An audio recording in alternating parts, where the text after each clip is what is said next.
إلا الله وحده لا شريك له وأشهد أن محمدا عبده ورسوله اللهم صل على محمد وعلى آل محمد كما صليت على إبراهيم وعلى آل إبراهيم إنك حميد مجيد اللهم بارك على محمد وعلى آل محمد كما باركت على إبراهيم وعلى آل إبراهيم إنك حميد مجيد أما بعد فإن خير الحديث كتاب الله وخير الهدي هدي محمد صلى الله عليه وسلم وشر الأمور محدثاتها فإن كل محدثة بدعة وكل بدعة ضلالة وكل ضلالة في النار أما بعد فأعوذ بالله السميع العليم من الشيطان الرجيم من همزه ونفخه ونفسه بسم الله الرحمن الرحيم يا أيها الذين آمنوا اتقوا الله حق تقاته ولا تموتن إلا وأنتم مسلمون يا أيها الناس اتقوا ربكم الذي خلقكم من نفس واحدة وخلق منها زوجها وبث منهما رجالا كثيرا ونساء واتقوا الله الذي تساءلون به والأرحام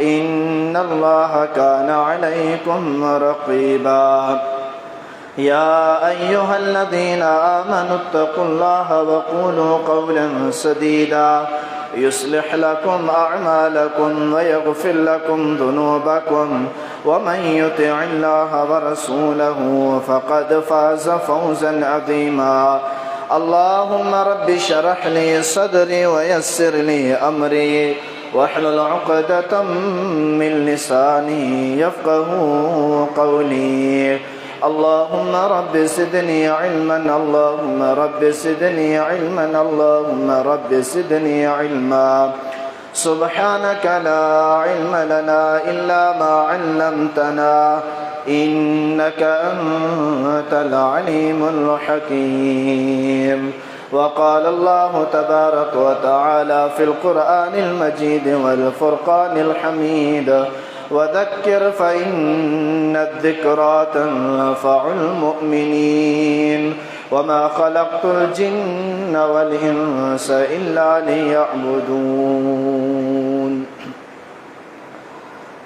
مختصر حمد ثنا درود السلام کھاں پوئے واجب الاحترام معزز سامعین کرام اج जे ख़ुतबा जुमअतुल मुबारक जो उनवान त हक़ीक़त में इहो हुजणु खपे हा त हज़रत सैयदना उस्मान गनी रज़ी अल्लाह ताला अन्हु जिन जी सीरत ऐं फ़ज़ाइल ऐं उन जी मज़लूमाना थियल शहादत छो जो ही जेको अशरो हले पियो महीने ज़िलहिज्जा जो इन्ही अशरे में हज़रत उस्मान गनी रज़ी अल्लाह ताला अन्हु जिन जी मज़लूमाना शहादत थी आहे ऐं पोइ मुस्लिम मुआशरे जे अंदर हज़रत उस्मान गनी रज़ी अल्लाह ताला अन्हु जिन जी जेका मज़लूमाना थियल शहादत आहे उन्हीअ जो पस मंज़र ख़त्म करे उन्हीअ जी हक़ीक़त खे दबाए करे इन्हीअ जगह ते मुआशरे में खुम गदीर जे नाले सां हिकु वाक़ियो बयान कयो वेंदो आहे। ऐं खुम गदीर जो जेको वाक़ियो आहे पंहिंजी मुख़्तसर असलियत खां हटी करे घणे भाङे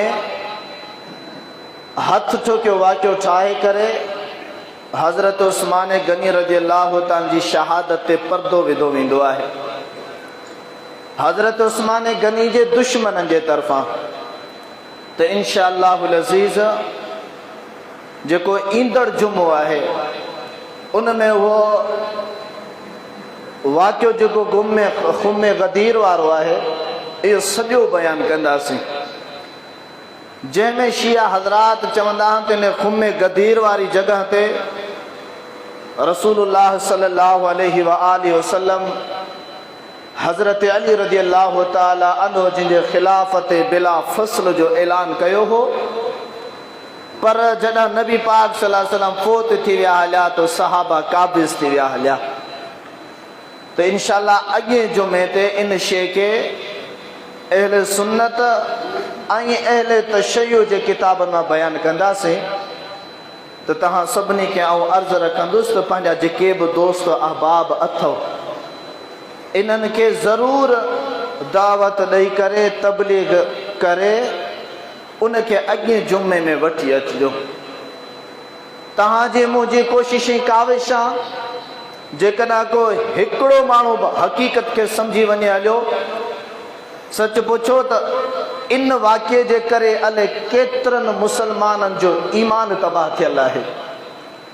हिकिड़ो को माण्हू आवाज़ मुंहिंजी थोरी कोशिश काविश जे करे सिधी लाइन ते अची वञे हलियो, उन जी दिलि में सहाबा जो एहतराम अची वञे हलियो त सम्झो त उन इंसान जो ईमान बि बची वियो हलियो ऐं तव्हां बि वॾो जिहाद करे छॾियो। त इंशाअल्लाह अॻे जुमे ते इन वाक़िए खे बयानु कंदासीं। हिन जुमे ते ख़ुतबे जो उनवान आहे रसूलुल्लाह सल्लल्लाहु अलैहि वसल्लम जिन जी ज़ाती हैसियत छा आहे, रसूलुल्लाह सल्लल्लाहु अलैहि वसल्लम जिन जे अचण जो मक़सद छा आहे, रसूलुल्लाह सल्लल्लाहु अलैहि वसल्लम जिन असांजे लाइ संदन उम्मत जे लाइ केतिरा कशाला बर्दाश्त कया, केतिरियूं तकलीफ़ूं बर्दाश्त कयूं, केतिरा मेहणा ऐं ताना बर्दाश्त कया, रातनि भर मुसलमान सुकून सां हींअर सुता पिया हल, पर मुहम्मद रसूलुल्लाह सल्लल्लाहु अलैहि वसल्लम जिन जो जेके ज़िंदगी जो रातूं हुयूं उहे बि हिन उम्मत जे फ़िक्र में, हिन उम्मत जी कामयाबी जे कोशिशें काविशनि में सुकून वारी निंड में न गुज़रियूं। नबी पाक सल्लल्लाहु अलैहि वसल्लम जिन खां पहिरियां अल्लाह तबारक व तआला अंबिया अलैहिस्सलातु वस्सलाम जो तज़किरो कयो, बल्कि खणी चइजे त हिन समूरी दुनिया जे ठाहण जो मक़सद जेको बयानु कयो, इंसान खे पैदा करण जो मक़सद जेको बयानु कयो रब साईं, उहो आहे रब जी बंदगी, रब जी इबादत आहे। अल्लाह तबारक व तआला ऐं अंबिया अलैहिस्सलातु वस्सलाम जिन खे जेके बि अमल राज़ी कनि था उन्हनि अमलनि खे करिणो आहे। रब जिन्हनि अमलनि खां नाराज़ थिए उन्हनि खां बचणो आहे। रब जा रसूल जिन्हनि मामलात में उन्हनि जी नाफ़रमानी थिए उन्हनि खां बचणो आहे। दुनिया जो मक़सदु इहो आहे। ऐं इन समूरे मक़सद जे पुठियां छा रखियल आहे? का लालच आहे अल्लाह जी, का अल्लाह जी तमा आहे? अल्लाह रब्बुल आलमीन इहो समूरो मक़सदु हिन जे लाइ पैदा कयो आहे त मुंहिंजा बाना दुनिया में बि सुकून वारी ज़िंदगी गुज़ारे अचनि, त आख़िरत में बि जॾहिं मूं वटि अचनि त सुरखुरो हुजनि, कामयाब हुजनि, हशाश ऐं बशास हुजनि, इज़तनि जा मालिक बणिजी वञनि हलिया। ऐं उहा इज़तनि वारी जेका जॻह आहे उहा जन्नत आहे। उहा जन्नत कहिड़ी? नबी पाक सल्लल्लाहु अलैहि वसल्लम फरमायो, कंहिं अख उन जन्नत जो नज़ारो न कयो आहे, कंहिं कन उन जन्नत जे अंदरि जेके आवाज़ आहिनि उन्हनि जे सिमात न कई आहे, कंहिं दिल उन जन्नत जे पस मंज़र खे अञा ताईं न ॾिठो आहे न महसूस कयो आहे। एॾी वॾी अज़ीम जन्नत आहे। हदीस शरीफ़ किताब जामे तिरमिज़ी जे अंदरि नबी पाक सल्लल्लाहु अलैहि वसल्लम जन फरमाइनि था, रब्बुल आलमीन जेॾी महिल जन्नत खे पैदा कयो, जिब्राईल खे मोकिलियईं त वञी ॾिसी अच। जंहिं महिल जिब्राईल वियो, जन्नत ॾिसी आयो, चए मौलाए करीम ही कंहिंजे लाइ? रब्बुल आलमीन फरमाए त जिब्राईल हे मुंहिंजे बाननि जे लाइ आहे। जिब्राईल चयो त अल्लाह के दाणा इन जन्नत में वञी सघनि था। वरी चई जिब्राईल हाणे वञी ॿियो वरी मंज़र ॾिसी आ। वरी जिब्राईल वियो, ॿियो मंज़र ॾिसी आयो जहन्नम जो। चई अल्लाह ही कंहिंजे लाइ? नबी पाक अल्लाह रब्बुल आलमीन फरमाए त ही मुंहिंजे नाफ़रमान बाननि जे लाइ। त हज़रत जिब्राईल चयो त या अल्लाह, हिन जहन्नम खां के चंद माण्हू बचंदई, बाक़ी सभु जहन्नम में वेंदा। ऐं ये जेका जन्नत आहे इन में चंद माण्हू वेंदा, बाक़ी सभु जन्नत खां महरूम रहिजी वेंदा। वजह कहिड़ी हुई? उन कहिड़ी वजह जे बुनियाद ते हज़रत जिब्राईल इएं चयो हो?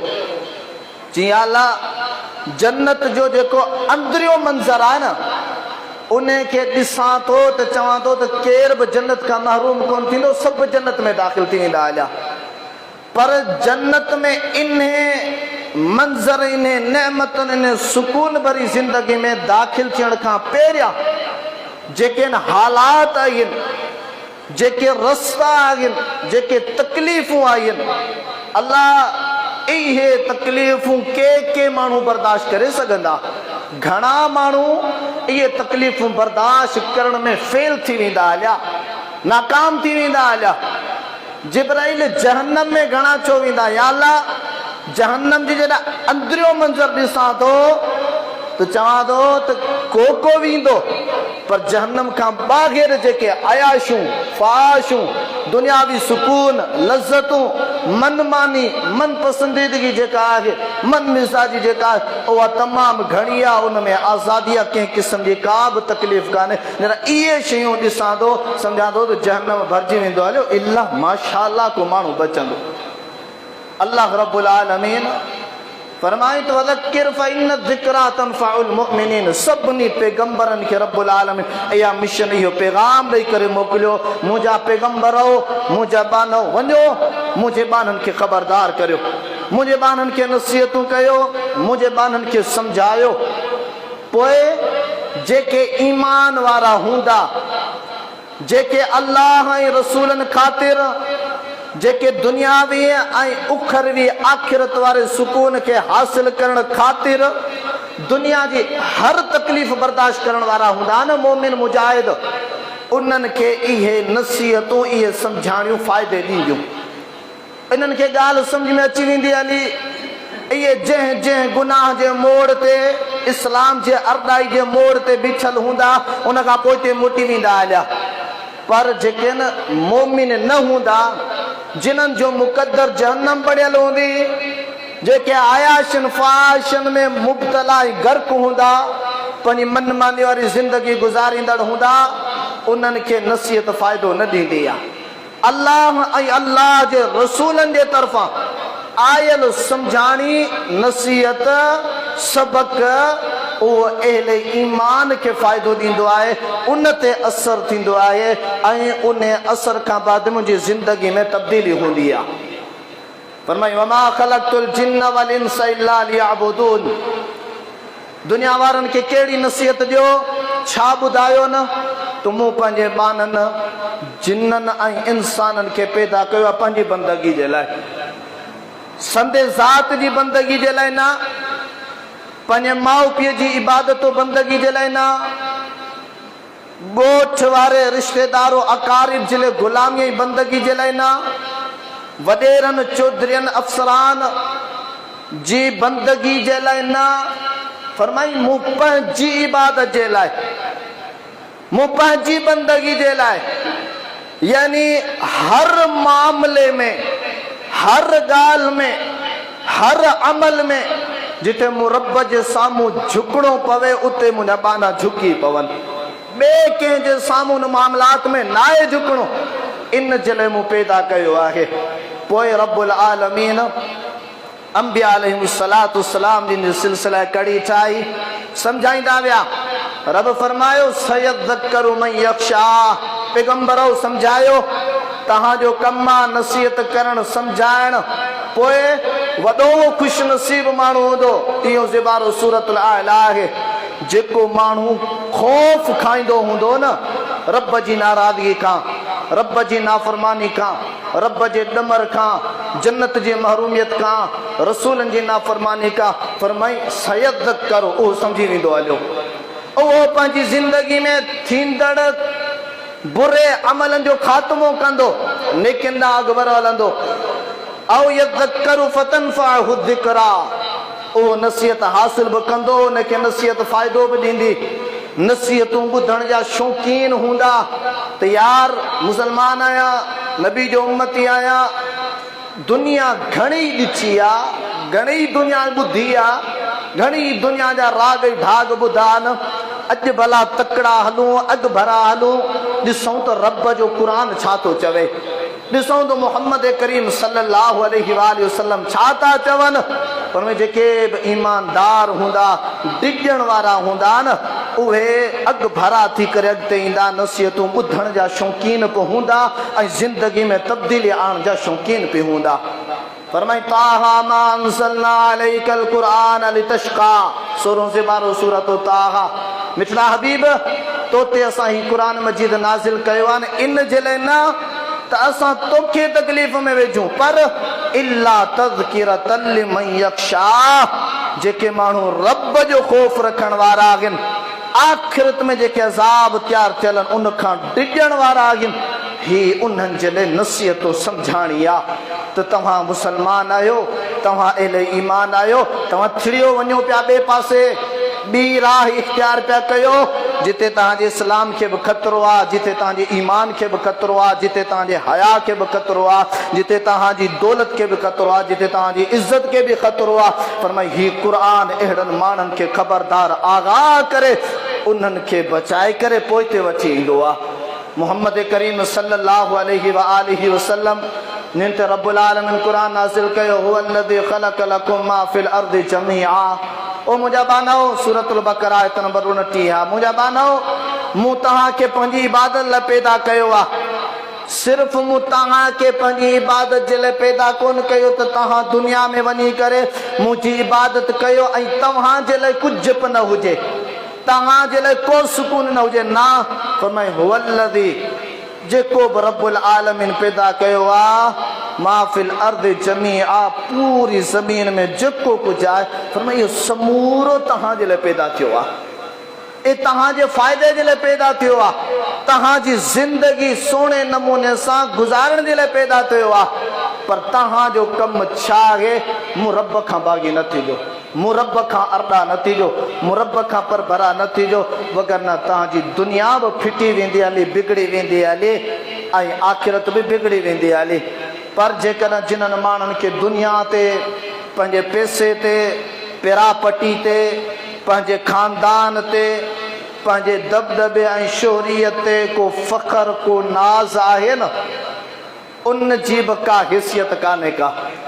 प्यारे पैगंबर मोहम्मद रसूलुल्लाह सल्लल्लाहु अलैहि वसल्लम फरमायो, हदीस शरीफ के जवाब जामे तिरमिज़ी हदीस नंबर 2320 पाण करीमन फरमायो, लौ कानत दुनिया इंदल्लाहि, जेकॾहिं ही जेका दुनिया आहे, दुनिया जा जेके रंग ढंग आहिनि, ऐं तादिलु इंदल्लाहि जनाह बऊदा, जेकॾहिं हिकिड़ी मच्छर जे हिकिड़े पर जेतिरी बि, मच्छर पूरो बि न, हिकिड़े पर जेतिरी बि जेकॾहिं रब वटि दुनिया, दौलत, दुनिया जा रंग हैसियत रखंदड़ हुजनि, मा सका काफ़िर मिनहा शरबत मा, पाण करीमन अलैहिस्सलातु वस्सलाम फरमायो त पोइ रब काफ़िरनि खे दुनिया मां हिकिड़ो ढुक बि पाणी जो नसीब न करे हा।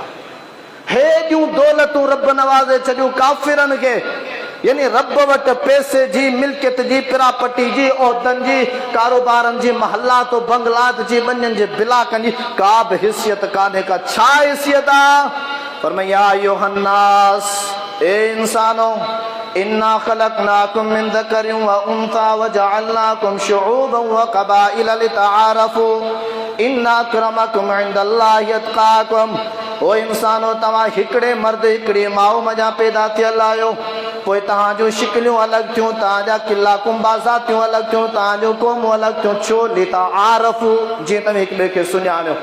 इन्ना अक्रमकुम इंदल्लाहि अत्क़ाकुम। ओ दुनिया वारा इंसानो, केर बि रंग ई ढंग ते वॾाई न करे, केर बि क़ौम ते वॾाई न करे, केर बि ताक़त ते, केर कुल्ले कुंबे कबीले ते वॾाई न करे। अल्लाह वटि वधीक इज़तनि जो मालिक हुआ, वधीक एहतराम जो मालिक हुआ, वॾी हैसियत वारो उहो आहे, वॾी अहमियत क़दुरु क़ीमत वारो आहे। ओ भलोड़ उहो माण्हू आहे जेको रब्बुल आलमीन ऐं रसूलुल्लाह सल्लल्लाहु अलैहि वसल्लम जी नज़र में मुत्तक़ी परहेज़गार आहे, जेको रब्बुल आलमीन जी बंदगी में ज़िंदगी गुज़ारे, रसूलनि जी ताबेदारी में ज़िंदगी गुज़ारे, उहो रब्बुल आलमीन वटि भलो अथव। भला थियण चाहियूं था जेकॾहिं पाण तो बुजुर्गो मुत्तक़ी परहेज़गार थियणो पवंदव। पंहिंजे माउ पीउ जे लाइ सभु को बच्चो भलो आहे, पंहिंजे भाइरनि भेनरनि जे लाइ सभु को बच्चो भलो आहे, पंहिंजी क़ौम जे हिसाब सां सभु को पंहिंजी क़ौम जे लाइ भलो आहे। पर रब वटि भलो उहो आहे, पोइ तव्हांजी औलाद मां हुजे, तव्हांजे घर मां हुजे, तव्हांजी बिरादर मां हुजे, तव्हांजे रिश्तेदारनि मां हुजे, रब वटि भलो उहो आहे जेको रब ऐं रसूल जो थी करे ज़िंदगी गुज़ारे, उहो भलो अथव। अल्लाह रब्बुल आलमीन जे प्यारे पैगंबर मोहम्मद रसूलुल्लाह सल्लल्लाहु अलैहि वसल्लम के अल्लाह से आखिरी पैगंबर, आखिरी उम्मत जो रसूल बनाए करे मोकिलियो। रब्बुल आलमीन कुरान पाक नाज़िल कयो। कुरान पाक में अयन पैगंबरनि जा किस्सा बयान थिया, अयन क़ौमनि जा किस्सा बि बयान थिया। अल्लाह रब्बुल आलमीन फरमायो सूरतुल यूनुस जे अंदर आयत नंबर 13, 14, 15 जे अंदर छा फरमाई? वलक़द अहलकनल कुरून मिन क़ब्लिकुम लम्मा ज़लमू। अवां खां पहिरियां जेके बि ॻोठ हुया, अवां खां पहिरियां जेके उम्मतूं गुज़रियूं, उन्हनि खे असां तबाह ऐं बर्बाद करे छॾियोसीं। छाजे लाइ? लम्मा ज़लमू, जॾहिं उन्हनि ज़ुल्म कया, बेइंसाफ़ी कई। रब ऐं रसूल करीम अलैहिस्सलातु वस्सलाम जेके बि आया, उन्हनि खां उन्हनि मुंहुं मोड़ियो, रब्बुल आलमीन जी बंदगी खां मुंहुं मोड़ियो। फरमाया असां उन्हनि खे हलाक करे छॾियो। वजाअतुहुम रुसुलुहुम बिल बय्यिनात, हालांकि उन्हनि वटि उन्हनि जा रसूल बि आया हुया, पधरा चिट्टा दलील खणी करे, सम्झाणियूं खणी करे, नसीहतूं खणी करे आया हुया। वमा कानू लियुमिनू, पर ईमान कोन आंदऊं, मञूं कोन, इतबार कोन कयूं। असांजे मुआशिरे जी बि इहा ई हालत आहे। नबी पाक सल्लल्लाहु अलैहि वसल्लम जिन जे उम्मत जी बि इहा ई हालत आहे जो नबी पाक सल्लल्लाहु अलैहि वसल्लम ते नाज़िल शुदा क़ुरान ते बि एतबार कोन्हे, एतमाद कोन्हे, भरवसो कोन्हे, मञण जे लाइ तयार न आहियूं। नबी पाक अलैहिस्सलातु वस्सलाम जी तालीम और तरबियत ते बि ईमान कोन्हे, एतबार कोन्हे, भरवसो कोन्हे, मञण जे लाइ तयार आहियूं। मुसलमान पर इहे ॻाल्हियूं असीं कोन मञींदासूं। अल्लाहु अकबर कबीरा। रब्बुल आलमीन छा फरमायो? जॾहिं उन्हनि वटि रसूल आया, पोइ बि इनकार कयूं, ईमान न आंदऊं, न मञूं। रब साईं फरमायो त असां उन्हनि खे तबाह ऐं बर्बाद करे छॾियो। कज़ालिक नजज़िल क़ौमल मुजरिमीन। पोइ रब साईं दुनिया वारनि जे लाइ ऐलान कयो, दुनिया वारो केर बि हुजो, किथे बि हुजो, जेके बि अहिड़ी तरह जा ॾोहारी हूंदा जो रसूल उन्हनि वटि पैगाम खणी आया ऐं उन्हनि खे हैसियत न ॾिनऊं, ज़ाती हैसियत, तालीमी हैसियत, अमली हैसियत न ॾिनऊं। रब फरमाए थो इहे ॾोहारी आहे, इन्हनि सभिनी जो अंजाम अहिड़ो थींदो। पोइ अल्लाह रब्बुल आलमीन प्यारे पैगंबर मोहम्मद रसूलुल्लाह सल्लल्लाहु अलैहि वसल्लम जिन हिन उम्मत जो तज़किरो कयो। सुम्मा जअलनाकुम खलाइफा फिल अर्ज़ मिन बादिहिम लिनंजुर कैफ़ तअमलून। फरमायो जेके अॻियों उम्मतूं हुयूं, अॻो क़ौम हुयूं, बद अमाली जे करे, बुछड़ाइनि जे करे, अरदाई जे करे, ओ रसूलन जे तालीम नबूवत और रिसालतन के का हैसियत का कदरो क़ीमत न ॾियण जे करे तबाही बर्बादी आया उन खां बाद में असां के पैदा कयो आहे लिनंदुर कैफ़ तअमलून जीअं त रब चए थो आउं ॾिसां त तव्हीं कहिड़ा अमल था करियो। सभु को मुसलमान पंहिंजे गिरेबान में ॾिसे, पंहिंजी ज़बान जो जाइज़ो वठे, पंहिंजे अखियुनि जो जाइज़ो वठे, पंहिंजे कारोबार जो जाइज़ो वठे, पंहिंजे बनी ॿारे जो जाइज़ो वठे, पंहिंजे माल मिल्क जो जाइज़ो वठे, पंहिंजे पैसे प्रापर्टी जो जाइज़ो वठे, पंहिंजी ख़ुशी गमी जो जाइज़ो वठे, पंहिंजे उथण वेहण जो जाइज़ो वठे, पंहिंजे खाधे पीते जो जाइज़ो वठे, पंहिंजे ॾियण ऐं वठण जो जाइज़ो वठे। कहिड़ा अमल पियो करे? आया के उहे अमल जेके रब खे राज़ी करण वारा, अंबिया जी ताबेदारी वारा, या उहे अमल जेके रब जे अज़ाबनि खे सॾण वारा ऐं रसूलनि जी नाफ़रमानी वारा। फरमाई तव्हां जे लाइ तव्हांखे पैदा कयोसीं, ॾिसूं भला हाणे तव्हां कहिड़ा अमल था करियो, तव्हां छा था करियो? पोइ रसूल करीम सल्लल्लाहु अलैहि वसल्लम खे रब्बुल आलमीन रिसालत ॾिनी, रसूल बणाए करे मोकिलियो मुआशिरे में। प्यारे पैगंबर ऐलान कयो, छा ऐलान कयईं? आउं रसूल आहियां, आउं अल्लाह जो पैगंबर आहियां, मूंखे मञो, मुंहिंजी इज़त करियो, मुंहिंजी ॻाल्हि ते एतबार करियो, भरवसो करियो। पर क़ौम वारनि चंद माण्हू जेके अभरा सभरा गरीब मिस्किन गुलाम हुया उन्हनि ॻाल्हि खे मञियो, पर जेके न पैसे वारा हुया, जेके न ख़ानदानी माण्हू हुया, जेके न वॾेरा माण्हू हुया, उहे सभु अरड़ा थी करे बीही रहिया। छा चवण लॻा? वइदा तुतला अलैहिम आयातुना बय्यिनात। ओ मुसलमानो, रब जो क़ुरान पढ़ो, अवां खे ख़बर पइजी वेंदी हली त मुहम्मद रसूलुल्लाह सल्लल्लाहु अवां जे मुंहिंजी कामयाबी जे लाइ, अवां जे मुंहिंजे सुधारे जे लाइ, अवां जे मुंहिंजे जन्नत ताईं पहुचण जे लाइ केॾा वॾा कशाला कटिया, केॾियूं वॾियूं तकलीफ़ूं सटियूं, केॾा वॾा ताना सटिया, केॾा वॾा मेहणा सटिया।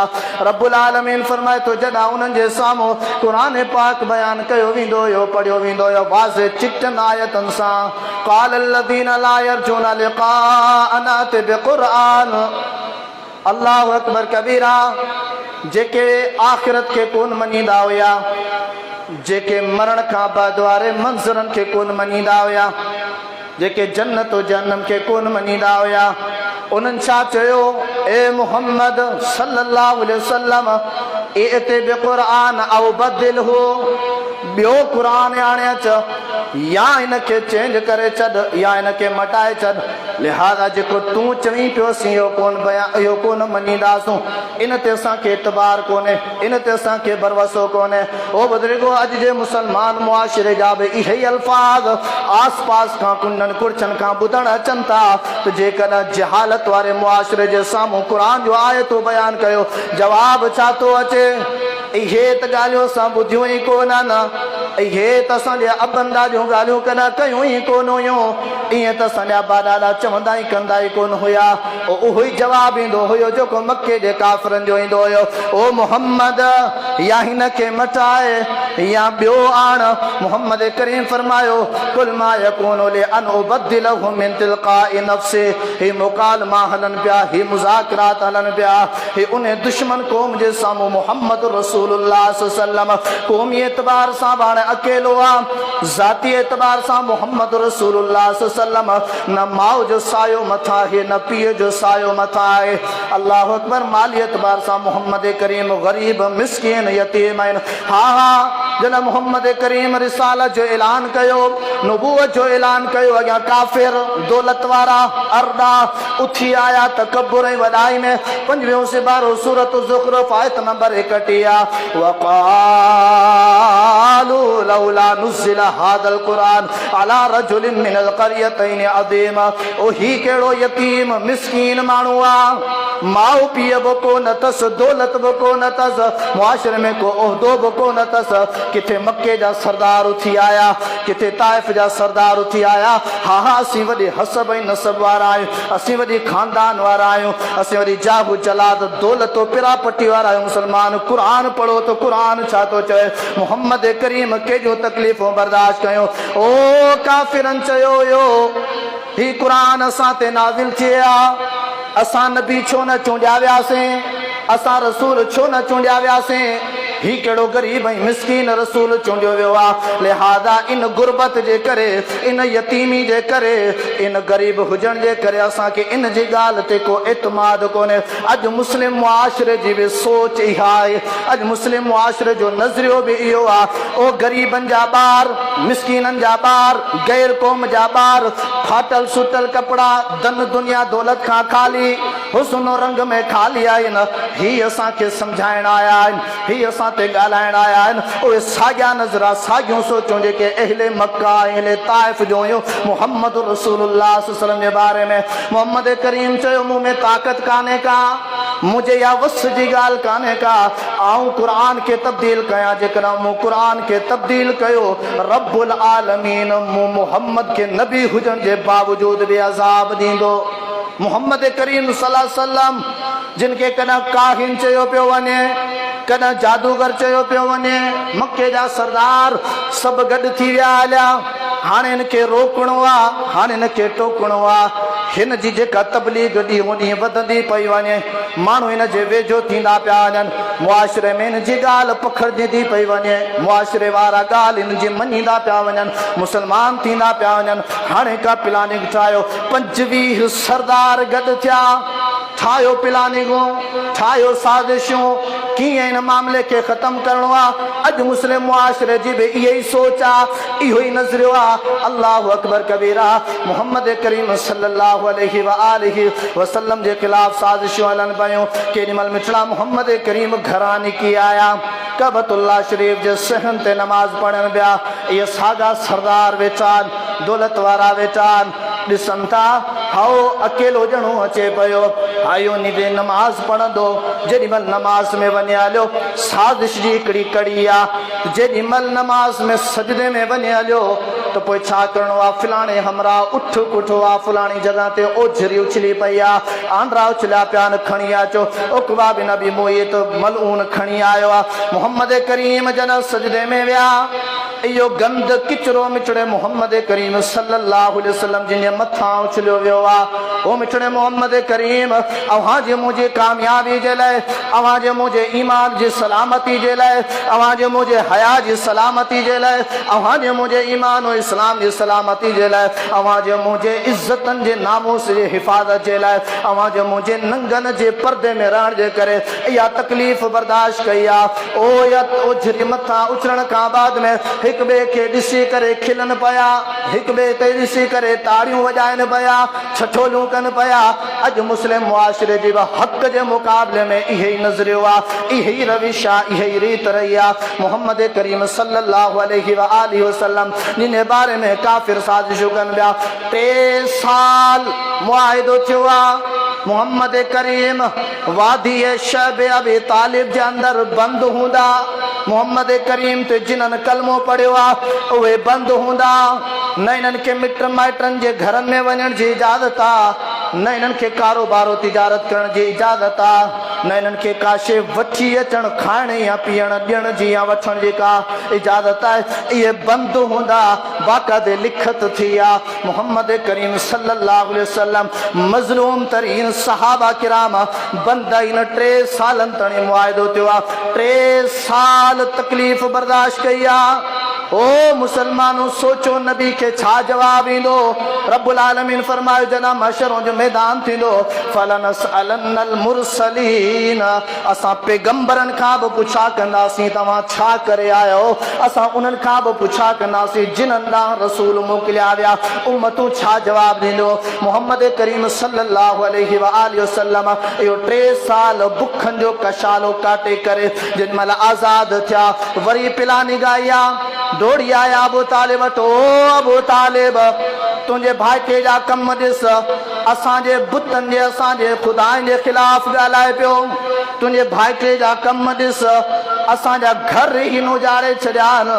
तुंहिंजे भाइटे जा कम ॾिस, असां पंहिंजे माल में जेके असांजी पंहिंजी मर्ज़ी सां कम करियूं था, राग ढाग कयूं था, शराब पीऊं था, जेके बि कम करियूं था, हे उन्हनि जी मुखालिफ़त थो करे। ओ अबू तालिब पंहिंजे भाइटे खे रोक, जेकॾहिं न त तूं रस्ते तां अलॻि थी वञो, असीं ॼाणियूं तूं मुहम्मद ॼाणे। मुहम्मद करीम सल्लल्लाहु अलैहि वसल्लम खे अबू तालिब घुरायो आहे, ओ मुंहिंजा भाइटा। हाणे अबू तालिब खे बर्दाश्त जी ॻाल्हि कान रही आहे। हाणे सभु जा सभु चङी तरह सां मुखालिफ़ थी विया हलिया।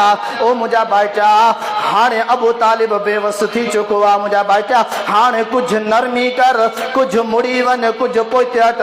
मुहम्मद करीम सल्लल्लाहु अलैहि वसल्लम जी ज़ात क़ुर्बान वञो। मुहम्मद करीम सल्लल्लाहु अलैहि वसल्लम निने हिकिड़े हिकिड़े दुख तां उन उम्मे साद जिया क़ुर्बान वञो। ग़ज़वा उहुद जो मैदान आहे। मुहम्मद करीम सल्लल्लाहु अलैहि वसल्लम जना मैदान जिहाद मां फारिग थी आया, दंदन मां रत वहे पई थी हले। मुहम्मद करीम लहू लुहान लॻा पिया आहिनि।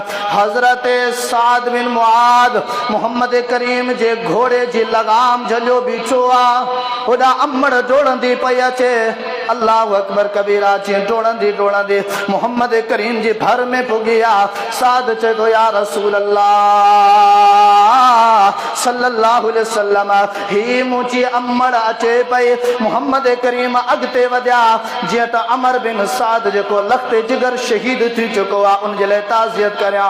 मुहम्मद करीम सल्लल्लाहु अलैहि वसल्लम खे जीअं सही सलामत ॾिठो आहे, त या रसूल अल्लाह सल्लल्लाहु अलैहि वसल्लम, अम्मा इज़ा रअयतुक सालिमन फ़क़द इश्तरयतुल मुसीबा। ओ मुहम्मद करीम, इहा उम्मे साद जो हिकिड़ो पुट वियो आहे। उम्मे साद जा ॿई पुट वञनि हलिया। उम्मे साद जी सॼी दुनिया दौलत हले वञे हले, पर मुंहिंजा मिठड़ा हबीब तूं सही सलामत आहे, त उम्मे साद जा के दुख ई कोन हल। ए कुर्बानियूं, उन्हनि कदरो क़ीमत सम्झी, उन्हनि प्यारे पैगंबर जी हैसियत सम्झी, उन्हनि प्यारे पैगंबर जा मक्के में बर्दाश्त कयल दुख सता असां छा सम्झो आहे, असां छा हैसियत ॾिनी आहे, असां छा प्यारे पैगंबर अलैहिस्सलातु वस्सलाम जिन खे अहमियत ॾिनी आहे। हा, मुहम्मद करीम सल्लल्लाहु अलैहि वसल्लम हिकिड़ो हथड़ो ही करे कढनि था, मुंहिंजा चाचा, ही मुहम्मद रब जो रसूल आहे, ही मुहम्मद हक़ खणी आयो आहे। जेकॾहिं इहे मुखालिफ़, जेकॾहिं इहे दुश्मन, जेकॾहिं इहे मुनकिर, अल्लाहु अकबर कबीरा, जेकॾहिं हिकिड़े हथ ते चंड लाए रखनि, ॿिए हथ ते सिज लाए रखनि, तॾहिं बि मुहम्मद करीम सल्लल्लाहु अलैहि वसल्लम इहे तकलीफ़ूं बर्दाश्त कंदो, पर हक़ खां पोइ ते न हटंदो। ओ मुनकिरनि कहिड़ियूं रवशूं इख्तियार कयूं, आख़िर हद ताणी जॾहिं सभु साज़िशूं, सभु चया, मिंथू मेड़ू नाकाम वयूं, पोइ चयूं त हे त मजनून आहे, हिन खे को अकल ई कोन अथव। पोइ चयूं त हे त काहिन आहे, हिन खे को अकल कोन्हे, ही चरियो आहे, ही शाइर आहे। किथे मुसलमानों बुजुर्गो कुरान पढ़ो, अल्लाह जो वास्तो आहे। सूरतुल फुरकान आयत नंबर 4 ऐं 5 पढ़ो। वक़ाल अल्लज़ीना कफ़रू इन हाज़ा इल्ला इफ़्कुन इफ़्तराहु व आनहु अलैहि क़ौमुन आख़रून। उन दौर जा काफ़िर चवण लॻा, ही जेका ॻाल्हि करे पियो, ही का अल्लाह जी वही थो रही आहे, ही को ॿिए पासां पैगाम थो रही थो अचे, ही पाण घड़े थो, हिन जी क़ौम वारा, हिन जा जेके मुसलमान सदाइण वारा, हिन जी मदद कंदा। वक़ाल वसातिरुल अव्वलीन नक्ततबहा फयतुमला अलैहि बुकरतन वसीला। ही जेके ॻाल्हियूं कंदो आहे, पाण लिखंदो आहे, हिन जा साथी हिन जो साथ ॾिना, सुबुह शाम पोइ इहे ॻाल्हियूं बयानु कनि था। अंदाज़ो लॻायो, तव्हांजे मुंहिंजी जेकॾहिं मुआशिरे में का हक़ी ॻाल्हि हुजे, दुनियावी मामले में बि जेकॾहिं मुआशिरे वारा न मञनि ऐं कंहिं मुंहं ते ईअं चई हलियो वञे त तूं कूड़ो आहे, तुंहिंजी ॻाल्हि जी का हैसियत ई कान्हे का, ॿुधायो छा रहंदी। पर हेॾा मुहम्मद रसूलुल्लाह फला अल्लाह बाक़िउन नफ्सक अला आसारिहिम इन लम युमिनु बिहाज़ल हदीस असफा। सूरतुल कहफ। मुहम्मद करीम सल्लल्लाहु अलैहि वसल्लम एतिरा गमख़वार, एतिरा परेशान, एडियूं तकलीफ़ूं बर्दाश्त करण जे बावजूद बि रब जी बारगाह में दुआ कनि था, या अल्लाह हिननि खे हिदायत ॾे, या अल्लाह हिननि खे इस्लामी नूर सां मुनव्वर करण फरमा। आखिरकार रब्बुल आलमीन खे बि मोहम्मद जे गमन ते, मोहम्मद रसूलुल्लाह जे दुखनि ते अल्लाहु अकबर कबीरा राम अची आयो। आयत करीमा नाज़िल कया, मुंहिंजा हबीब, मुंहिंजा हबीब भला इहे इस्लाम नथा क़बूल कनि त इन दुख में तूं पंहिंजी जान ज़ाया कंदे छा? मोहम्मद करीम सल्लल्लाहु अलैहि वसल्लम ते रब जिम्मेदारी रखी हुई, पर मोहम्मद करीम इंसानी नातो एडो अपनायो, एडी रहमदिली इख्तियार कई, एडी तड़प इख्तियार कई जो रब्बुल आलमीन के रहमत चयो, मुंहिंजा पैगंबर पंहिंजी जान जोखे में विझंदे छा? अंदाज़ो लगायो बुजुर्गो, मोहम्मद करीम सल्लल्लाहु अलैहि वसल्लम एडियूं तकलीफ़ूं बर्दाश्त करण जे बावजूद बि काफ़िर सरदार गॾु थी विया हलिया। अदा हाणे ॻाल्हि ही आहे, सभु हरबा इस्तेमालु कयासीं, पर ॾींहों ॾींहुं माण्हू त इन जे वेझा पिया थियनि। ऐं नबी पाक सल्लल्लाहु अलैहि वसल्लम हर मेले में, हर कचहरी में, हर टोले में, हर बाज़ार में वञी करे दावत तबलीग कंदा। काफ़िर जेके दुश्मन, मुनकिर इस्लाम, मुनकिर हक़ जेके हुया, उहे अॻु भरा थी करे जेके ॿाहिरियां ॿिया माण्हू ईंदा उनखे इशारो कंदा हुआ, हिन जे वेझो न वञो, हीउ काहिन अथव, हीउ जादूगर अथव। अल्लाहु अकबर कबीरा। जंहिंमहिल सभु साज़िशूं ख़तमु थी वियूं, नाकारा थी वियूं हक़ जे साम्हूं, पोइ हिननि प्लानिंग ठाही, हाणे बाबा छा करिणो आहे? या तो मोहम्मद के हमेशा जे लाइ बंदि करे क़ैद करे छॾिणो आहे, ॿधे छॾिणो आहे, या तो ॿधे छॾिणो आहे, या तो मोहम्मद के हाणे क़त्ल करिणो आहे बसि, या तो मोहम्मद के हाणे हितां मके मां निकाली ॾियणी आहे। टे साज़िशूं हाणे वरी, या तो क़ैद करे ॿधे छॾिणो आहे, या तो क़त्ल करे छॾिणो आहे, शहीद करे छॾिणो आहे, या तो हितां निकाली ॾेई छॾिणी आहे। अंदाज़ो लॻायो ही केरु पिया सोचनि? सूरतुल अनफाल आयत नंबर 30 ऐं 31, व इद यमकुरु बिकल लदीन कफरु लियुस्बितूका औ यक़्तुलूका औ युख़्रिजूका व यमकुरूना व यमकुरुल्लाह वल्लाहु खैरुल माकिरीन। मुंहिंजा पैगंबर, हिननि जो सभु साज़िशूं नाकारा वयूं हलियूं न हक़ जे साम्हूं, हाणे इन्हनि टे प्लानिंगूं वरी ॿियूं ठाहियूं अथई, या त ॿधण, या त शहीद करण, या त निकाली ॾियण। पर वयमकुरून, इहे जेके साज़िशूं ठाहिनि पिया न, वयमकुरुल्लाह, रब इन्हनि जे साज़िशनि, इन्हनि जे प्लानिंगनि जो तोड़ पहिरियां ई ठाहियो वेठो। वल्लाहु खैरुल माकिरीन, रब्बुल आलमीन बेहतरीन तदबीरूं करण वारो आहे, मकरन साज़िशनि नाजायज़ प्लानिंगनि जो तोड़ करण वारो आहे रब्बुल आलमीन। मोहम्मद करीम सल्लल्लाहु अलैहि वसल्लम के रब्बुल आलमीन हुकुम ॾिनो, मुंहिंजा मिठड़ा हबीब, हाणे तोखे हितां हिजरत करे निकिरणो आहे, हिजरत करे निकिरणो आहे। मोहम्मद करीम सल्लल्लाहु अलैहि वसल्लम के हुकुम कयो, राति जो पंहिंजे बिस्तर खे ईअं सजाइजा जीअं आम मामूल हूंदो आहे सुम्हण जो, सजाइण जो, पर अली साईं खे वसियत करे छॾ, सम्झाए छॾ त अली, अॼु मूंखे अबू बकर खे हुकुम थियो आहे, राति जो असीं रवाना थी वेंदासीं हलिया, ऐं हिते तोखे सुम्हणो आहे, ऐं उन अदा सां, उन तरीक़ेकार सां सुम्हणो आहे जीअं मुहम्मद रसूलुल्लाह सल्लल्लाहु अलैहि वसल्लम जीअं सुम्हंदा आहिनि। नबी पाक सल्लल्लाहु अलैहि वसल्लम जीअं ई निकिरनि था त चंद नौजवान, अॼु असांजे नौजवाननि जो तबिको बि तबाह ऐं बर्बाद आहे, इस्लाम खां एतिरो परे आहे जो रब ई रहम करे। नौजवान बीठा हुया ताक में, त मोहम्मद करीम जीअं ई निकिरंदो त असां उनखे शहीद करे ख़तमु करे छॾींदासीं। मोहम्मद करीम सल्लल्लाहु अलैहि वसल्लम के रब्बुल आलमीन हुकुम कयो त मुंहिंजा मिठड़ा हबीब, हेठां हिकिड़ी मुठ पथरनि जी भर, जीअं प्यारे पैगंबर मुठ पथरनि जे भरे, प्यारा हबीब उछल, प्यारे पैगंबर अलैहिस्सलातु वस्सलाम हिकु त राति जी उही उदाई हुई, वरी जीअं इहा रेतियूं इहे पथरियूं या मटी उछली उन्हनि जे अखियुनि में फरमाई वयमकुरूना वयमकुरुल्लाह। हुननि पिलाने खे ठाही हेॾां रब्बुल आलमीन जो तोड़ कढियो आहे त मिठड़े हबीब खे कीअं बचाइणो आहे, इन्हनि जी ने पिलाने खे कीअं निस्ता नाबूद करिणो आहे। जीअं उछलियो अखियुनि में पइजी वई हली, अंधा थी विया हलिया। प्यारा पैगंबर अलैहिस्सलातु वस्सलाम जीअं राह रवाना थी करे निकिरी विया हलिया।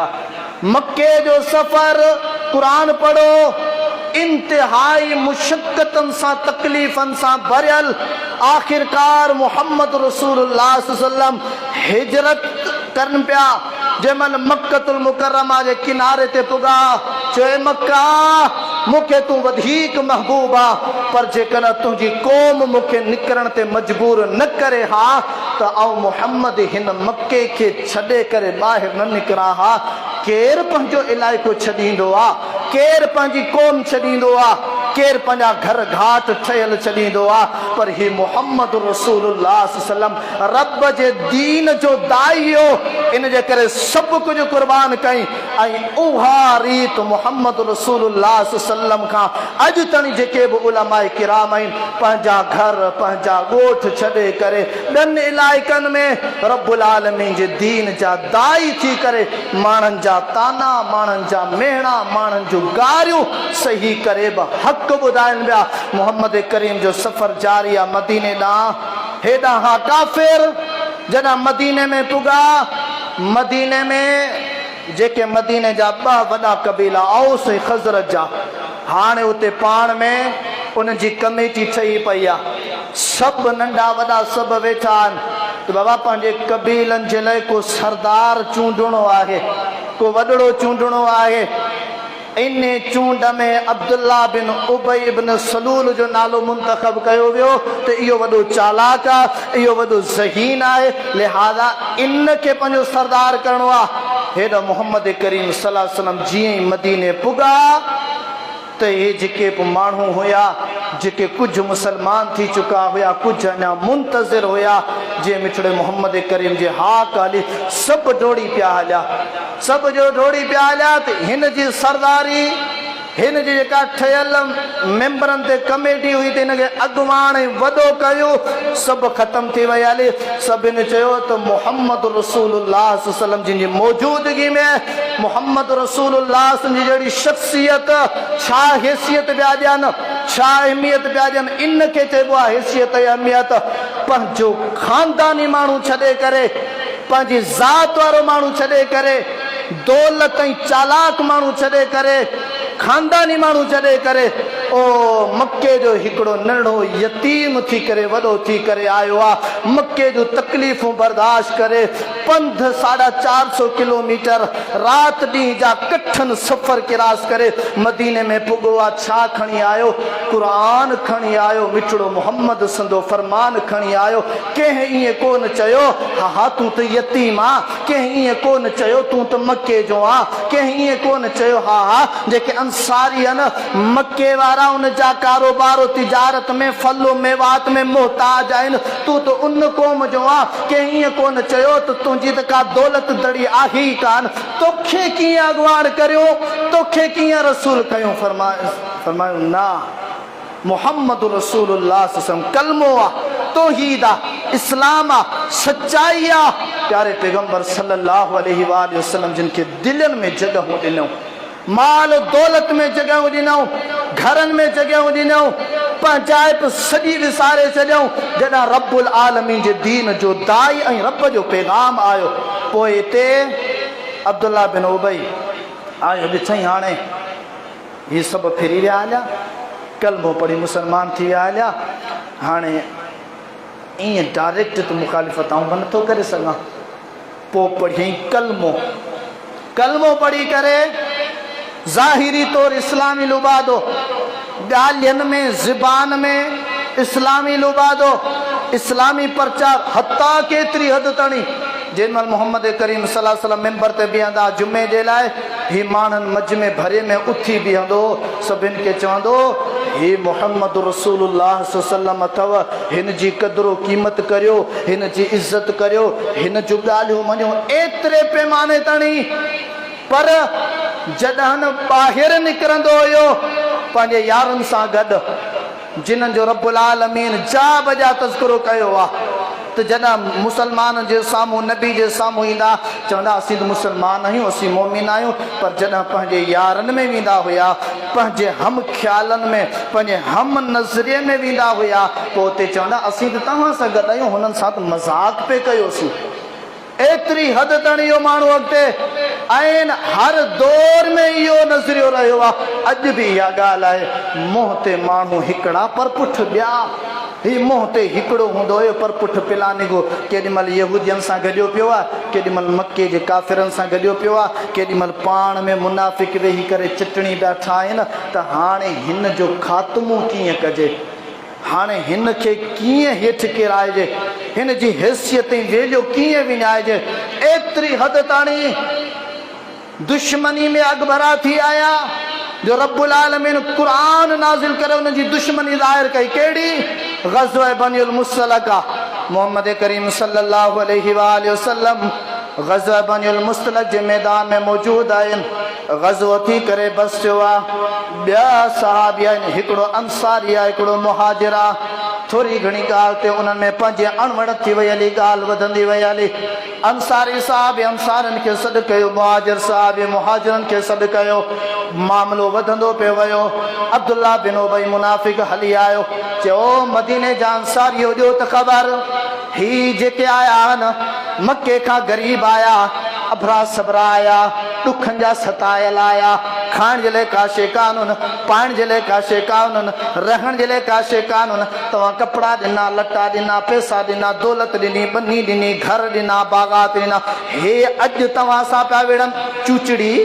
झेड़ो कराइण हे अंसारी साहब मथे उथी पिया यार इहा ॻाल्हि त वाक़ई आहे हज़रत ज़ैद बिन अरकम रज़ी अल्लाहु ताला अन्हु वेठो दौड़ी वियो चई या रसूल अल्लाह सल्लल्लाहु अलैहि वसल्लम हेॾा ई मसइलो थी वियो हलियो पाण करीम सल्लल्लाहु अलैहि वसल्लम आया ॿिन्ही खे वाज़ो नसीहत कयूं सम्झायूं सम्झी विया हल शुरू वारी ॻाल्हि वज़किर फ़इन्न ज़िक्रा तनफ़उल मुमिनीन जिन जी दिलि में ईमान हूंदो आहे न उनखे नसीहत सम्झ में ईंदी आहे वक़्ती तौर उभरी आया झेड़े जे लाइ पर जॾहिं प्यारे पैगंबर नसीहत कई सम्झायो हथियार फिटा कयूं ईअं महसूसु थियो ॼण त को हिन जो इख़्तिलाफ़ थियो ई कोन्हे ता हयात ताणी ईअं खीर खंड थी विया हलिया ही हमरा ॾिठी त इते बि मुंहिंजो हरबो नाकाम जो हलियो इते बि मुंहिंजी साज़िश नाकाम वई हली मोहम्मद करीम जी ज़ाती हैसियत के आउं कोन किराए सघियसि मोहम्मद करीम जे साथियुनि जी ज़ाती हैसियत के आउं कोन किराए सघियसि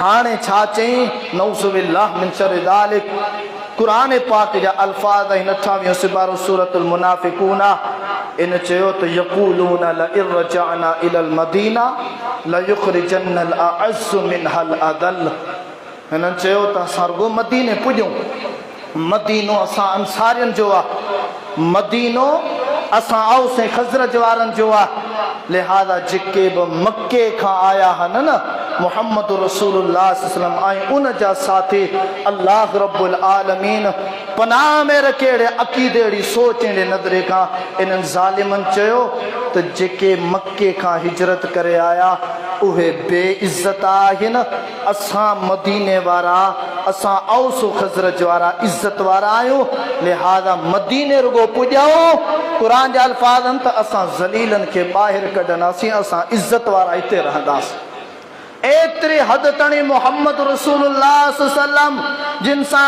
काफ़िरनि मके वारनि बि नासलूकियूं बदसलूकियूं कयूं पर मदीने में मुनाफ़िकनि जेके इस्लाम जो लिबादो ओढ़े आया ज़ाहिरी तौर मुसलमान सॾाइण वारा उन्हनि बि एतिरियूं बदसलूकियूं कयूं हज़रत अब्दुल्लाह रज़ी अल्लाहु ताला अन्हु अब्दुल्लाह बिन उबई जो पुटु आहे दौड़ी आयो या रसूल अल्लाह सल्लल्लाहु अलैहि वसल्लम मूं ॿुधो आहे त मुंहिंजे पीउ तव्हांजी बेहतरामी कई आहे तव्हांजे साथियुनि जे बारे में नाज़िबा जुमला इस्तेमालु कया आहिनि या रसूल अल्लाह मूंखे इहा बि खुड़क पई आहे त तव्हां मुंहिंजे पीउ जे क़त्ल जो हुकुम ॾिनो आहे चए त ए अब्दुल्ला अञा त अहिड़ी ॻाल्हि कोन्हे का अब्दुल्ला चवंदा या रसूल अल्लाह जेकॾहिं न मुंहिंजे पीउ जे क़त्ल जो हुकुम अचे अव्हांखे बि ख़बर आहे मदीने वारे सभिनी खे ख़बर आहे त आऊं पंहिंजे पीउ जी पूरे मदीने वारनि खां वधीक इज़त कंदो आहियां।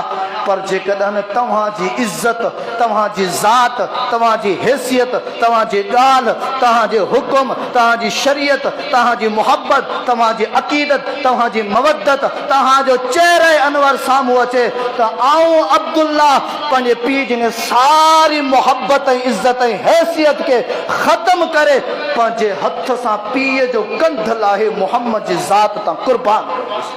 मुहम्मद सां मुहबत इहा चइबी आहे। असां इहे क़ुर्बानियूं त परे जी ॻाल्हि आहे, असां अमल जी क़ुर्बानी नथा ॾेई सघूं, असां गुनाहनि खे नथा छॾे सघूं मुहम्मद जी ज़ात ख़ातिर। असां मुआशिरे में जेके गुनाह आहिनि उन्हनि खे ख़तम नथा करे सघूं मुहम्मद रसूलुल्लाह सल्लल्लाहु अलैहि वसल्लम जी ज़ात ख़ातिर। ॿुधायो प्यारे पैगंबर सां कहिड़ी मुहबत जी दावा थी। बाक़ी ख़ाली इस्लाम, सूरतुल हुजरात 26 सिपारो वक़ालतिल अराब आमन्ना, ॿाराड़िया माण्हू हली आया मदीने में, या रसूल अल्लाह असां ईमान आंदो आहे, असां मोमिन आहियूं। रब्बुल आलमीन आयत करीमा नाज़िल कुल्लम तुमिनु वलाकिन कूलू अस्लमना। मुंहिंजा मिठड़ा हबीब, इन्हनि खे चओ त ईमान अञा तव्हांजे दिलनि में दाख़िल कोन थियो आहे, ख़ाली कलमो पढ़ियो आहे ज़बानी। ईमान कॾहिं दाख़िल थींदो, मोमिन कॾहिं थींदो, ईमान जी मिठास कॾहिं हासिल थींदी? इहो ईमान दिलनि में दाख़िल थियण खां पोइ बि जेका ज़िंदगी में कमियूं कोताहियूं आहिनि, नसीहतूं असर कॾहिं कंदियूं? जॾहिं व इन तुतीउल्लाह व रसूलहू, जीअं रब चवंदो तीअं ज़िंदगी गुज़ारींदो, जेका रब रोकींदो तव्हां रुकिजी वेंदो, जीअं रसूल चवंदो कंदो, रोकींदो रुकिजी वेंदो। अलिया पोइ तव्हीं मोमिन सॾिबो। अलाह से खां दुआ, अलाह से मूंखे अव्हांखे क़ुरान हदीस सम्झणु, पंहिंजी इस्लाह कनि जी तौफ़ीक़ अता फ़रमाए। आमीन।